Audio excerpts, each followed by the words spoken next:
I'm joined first, though, by Philip T. Reeker, former US ambassador to the UK under President Biden. Good afternoon to you. Hi, Sheila. How are you? Good morning from Washington. What's your reading of this, given the announcement a few weeks ago on the tariffs globally against not just the UK, but lots of other countries as well?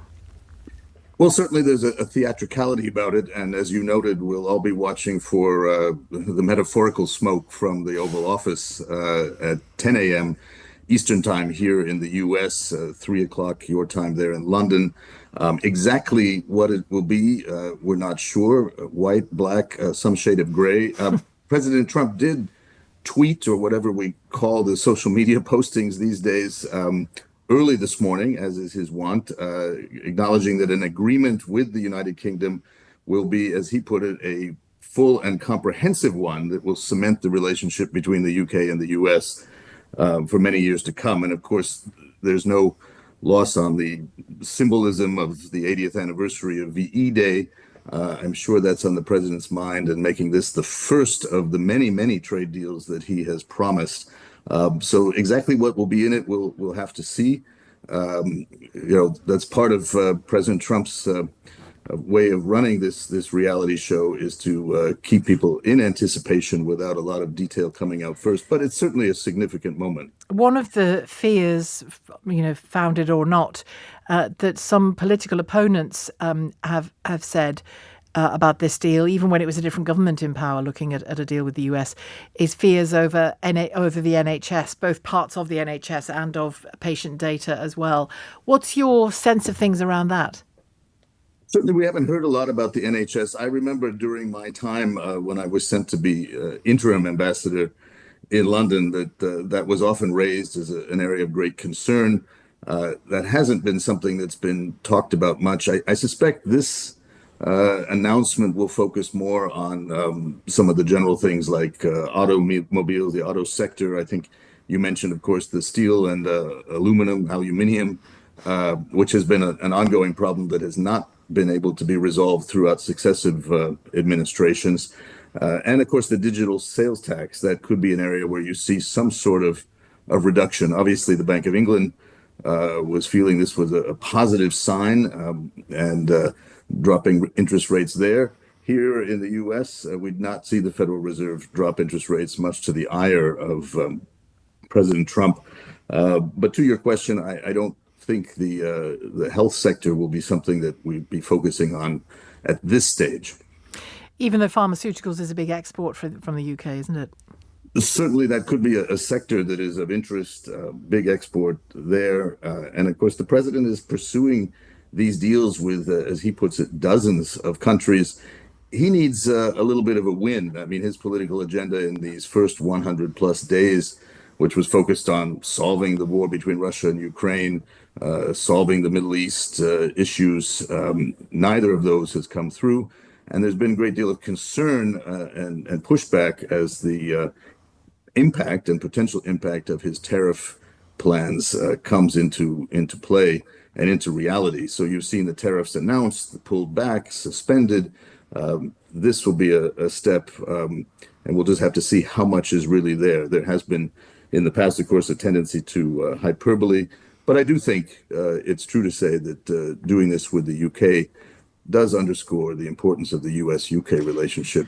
As you noted, Sheila, it was something that didn't get done in the first Trump administration, aside from the expectation that there would be something post-Brexit.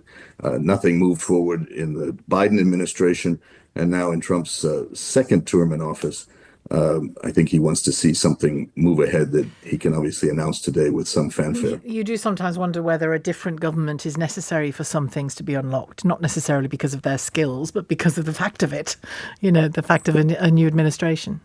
It does change things around in terms of the priority list. As I said, President Trump wants to see some wins. He needs some positive announcements. He's been talking, great things to come. And in the meantime, there's been greater skepticism as people look at what's happened in these first 100 plus days. compared to what was promised to happen day one.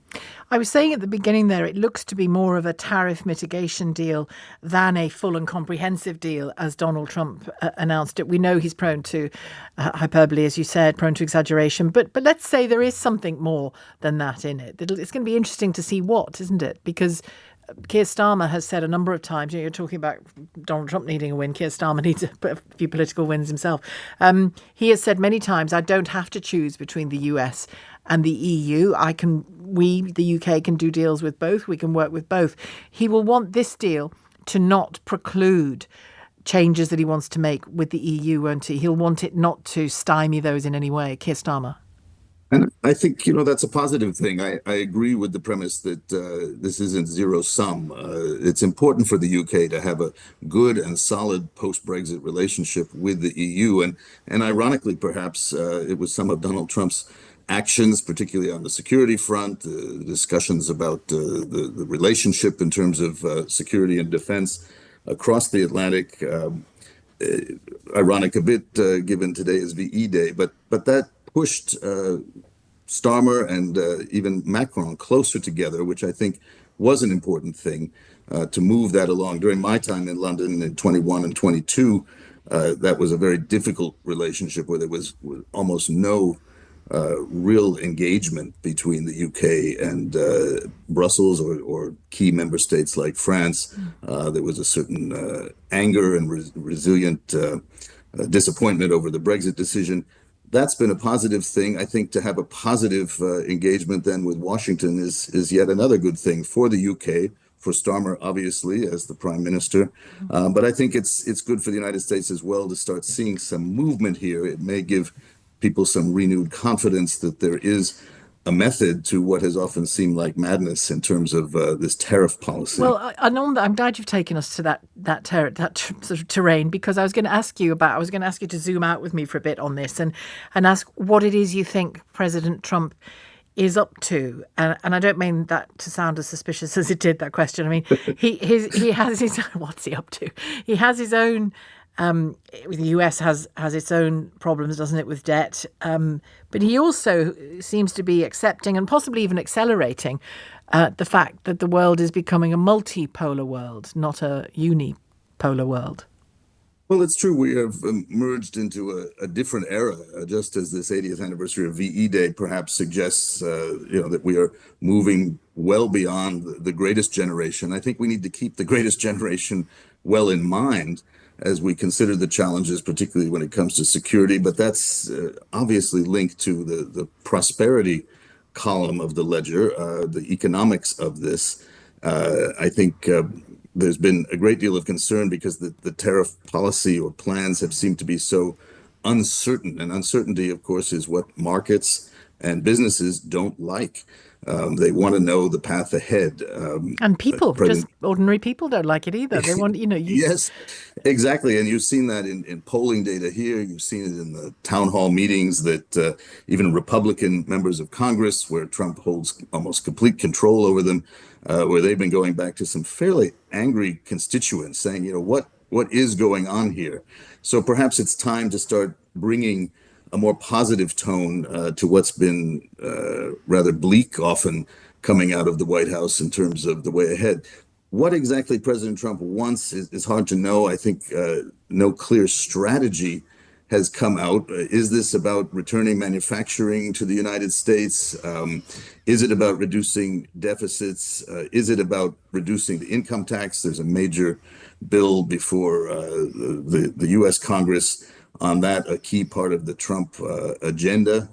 And so we'll have to see what the specifics of this deal amount to get a little more idea of what the president may be trying to do going forward and what other deals will look like. So all eyes on 3 p.m. UK time. Yes, absolutely. We'll be watching that chimney for some smoke, even as we watch the Vatican. Well, they have nice armchairs on either side of that fireplace in the Oval Office, don't they? So maybe some smoke will come out of it. You never know.